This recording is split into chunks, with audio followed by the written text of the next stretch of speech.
मंदिर में अगर दिया लगाने जा रहे हो, बाती लगाई है आपने मंदिर के अंदर, तो कुछ देर बैठिए, कुछ देर स्मरण करिए।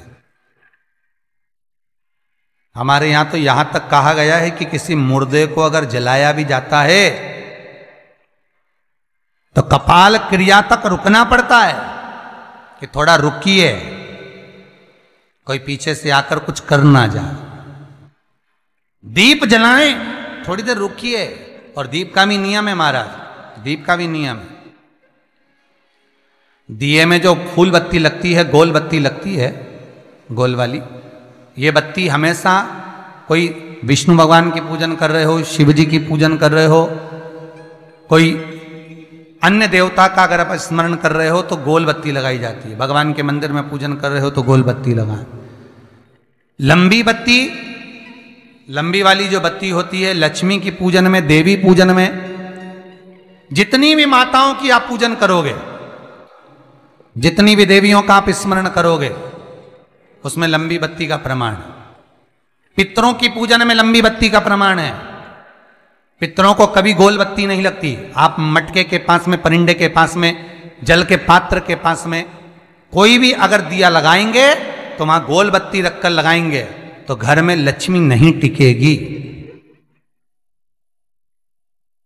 कई लोग कहते हैं कि परिंदे के पास, मटके के पास में, पानी के स्रोत के पास में जहां जल भरते हैं, हंडा रखते हैं, टंकी रखते हैं, वहां पर मटके के पास बत्ती लगाओ, दिया लगाओ, पितर शांत रहेंगे। तो पितरों को शांत करो, मना नहीं है, पर दिया लगाने का नियम है कि पितरों को अगर आप दिया लगा रही हो मटके के पास, परिंदे के पास, या अमावस्या के दिन पितरों के लिए अगर दीप लगा रही हो तो गोल बत्ती अगर लगाओगी तो कार्य कभी सफल नहीं होगा।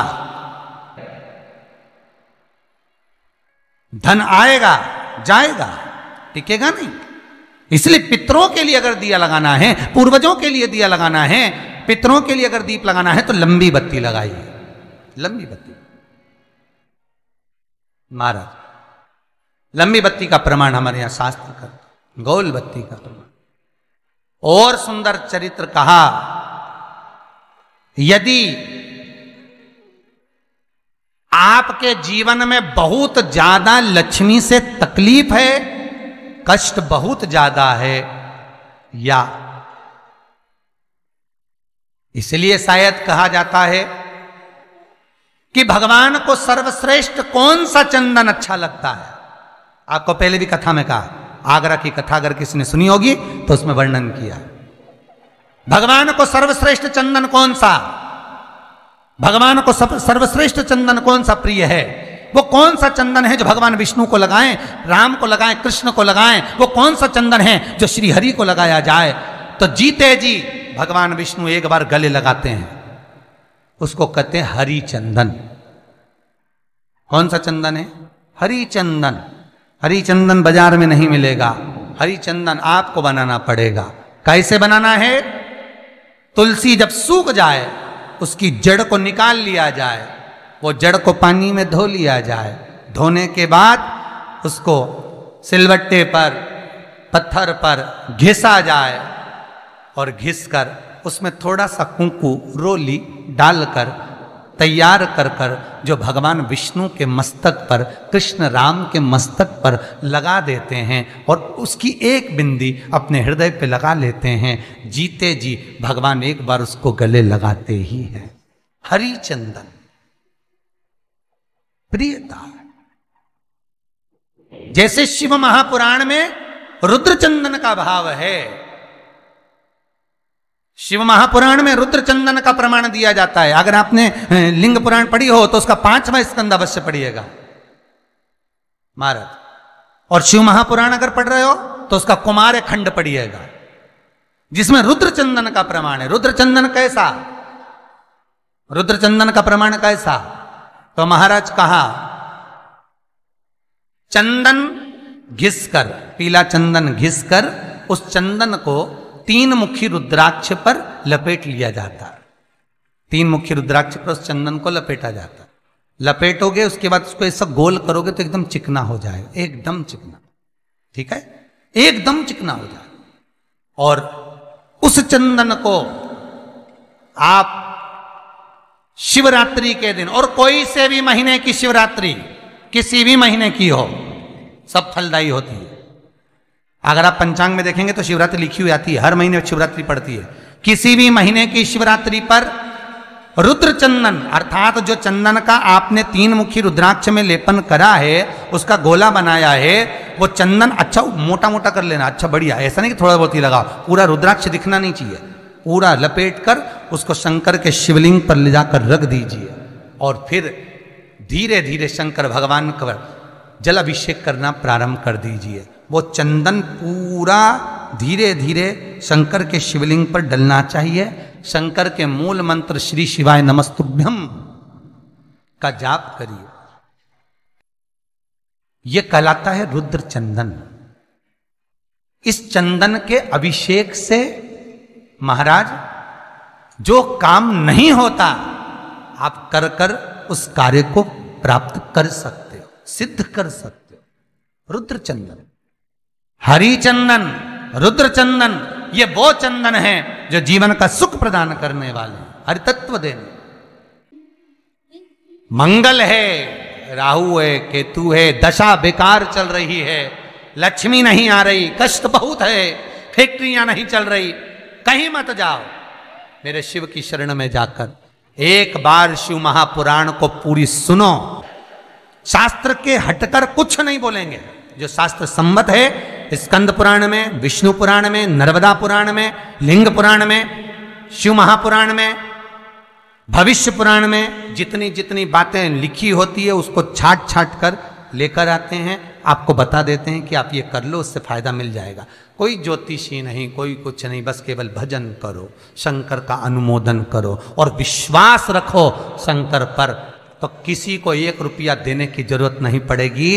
भजन करो, विश्वास शंकर पर रखना, जन्म मरण और परण वो देगा, सुख वो देगा, समृद्धि वो देगा। जिसके घर में बहु रिद्धि सिद्धि हो, जिसके घर में अमोद और प्रमोद पोते हो, जिसके घर में शुभ और लाभ दरवाजे पर बेटे बनकर विराजमान होते हो, जिसके घर में स्वयं अखंड सौभाग्य देने वाली पार्वती हो, जिसके घर में लक्ष्मी देने वाली लक्ष्मी बेलपत्र के पेड़ के नीचे झाड़ू लगाती हो, जो स्वयं सरस्वती को स्वर प्रदान करता है, वो शंकर है। जब सब कुछ उसके पास में है, कुबेर का खजाना वो चोर को दे देता है, जब सर्वस्वता उसके पास है, तो आप इधर उधर डोलते क्यों हो? क्यों डोलो? उस पर विश्वास रखो। वो शंभु, वो शंकर, वो त्रिकालदर्शी, वो कैलाशी, वो अविनाशी सुख देगा, आनंद देगा। पाने का तरीका केवल उसको रिझाओ। जो मंदिर आपसे दूर हो, जिस मंदिर में कोई नहीं जाता, जिस मंदिर में कोई दिया तक नहीं लगाता, उस मंदिर में तुम जाओ और उस मंदिर में एक दिन जाकर प्रकाश कर कर आना, एक बार दिया जला कर आना, मंदिर की सफाई करी आना, शंकर जी पे जल चढ़ाकर उनको स्नान कराकर, कोई पत्ती पेड़ पौधे की पास में हो तोड़ के चढ़ाए आना। 2-4 बार कर कर देखना कितना शांति, कितना धीरज, कितना आनंद, कितनी समृद्धि, कितनी लक्ष्मी मिलती है। तुम करोगे तुम्हारा पेट भराएगा, हम करेंगे हमारा पेट भराएगा। स्वयं करिए। ओ ब्रह्मलोक के देवता ब्रह्मा हैं, बैकुंठ के देवता भगवान विष्णु हैं, और मृत्यु लोक का अगर कोई देव है तो वो महादेव है, केवल शंकर, केवल शिव, मृत्यु लोक का देव। अभी एक विचार करो, तुम्हारे घर में अगर थोड़ी सी तकलीफ आई तो सबसे पहले अमेरिका में लड़का रह रहा वो आएगा क्या? पूना में बच्चे रह रहे हैं वो आएंगे क्या? इंदौर में बेटी रह रही वो आएगी क्या? उज्जैन में कोई रह रहा है वो आएगा क्या? सबसे पहले वो आएगा जो तुम्हारे घर के पास होगा या घर के करीब में होगा, बिल्कुल लगा हुआ होगा या घर में होगा। अब आप कहां रहते हो? जितने लोग कथा सुन रहे हैं सही बताना, कहां रहते हो? पृथ्वी पर मृत्यु लोक में रहते हो। और पुकार किसको रहे हो? ब्रह्मलोक में। पुकार किसको रहे हो? बैकुंठ लोक में। पुकार किसको रहे हो? इंद्रलोक में। और जो घर के घर में रह रहा है, जो तुम्हारे पास में रह रहा है, जो मृत्यु लोक में रह रहा है, उसको तो बुला ही नहीं रहा। कई लोग कहते हैं मृत्यु लोक।